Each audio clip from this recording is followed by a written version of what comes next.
আজকে দুপুরে লাঞ্চের জন্য ভাত নিয়ে নিলাম। তো প্রথমে আমি নিয়ে নিচ্ছি ঢ্যাঁড়স ভাজি। আজকে খাবারে রয়েছে ঢ্যাঁড়স ভাজি, যেটা আমার খুবই পছন্দ। তো আমি ফার্স্টে একটু ঢ্যাঁড়স ভাজি নিয়ে নিচ্ছি। এখন এটা আগে ঢ্যাঁড়স ভাজি দিয়ে ভাত খাবো। আরও কিছু আইটেম রান্না করছে আমু, দেখা যাক একটা দিয়ে খাই, তারপরে কি আইটেম আছে সেটা দিয়ে খাবো আবার। তো এটা দিয়ে এখন মেখে আমি ভাত খেয়ে নিচ্ছি ঢ্যাঁড়স ভাজি দিয়ে। তোমাদের কার কার ঢ্যাঁড়স ভাজি অনেক প্রিয় তারা আমাকে জানো। তো আমি এটা দিয়ে এখন ভাত খেয়ে নিলাম।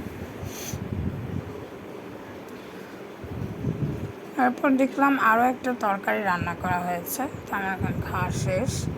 এরপরে দেখলাম আম্মু আজকে চাল কুমড়া দিয়ে চিংড়ি মাছ রান্না করেছে। চিংড়ি মাছও আমার অনেক ফেভারিট, মানে অনেক পছন্দের একটা খাবার। সো এখন চাল কুমড়া দিয়ে মেখে, চিংড়ি দিয়ে মেখে ভাত খাবো।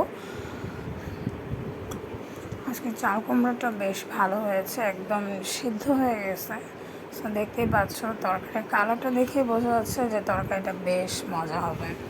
তো এই তো আমি চিংড়ি আর চাল কুমড়া দিয়ে মেখে ভাত খেয়ে নিচ্ছি।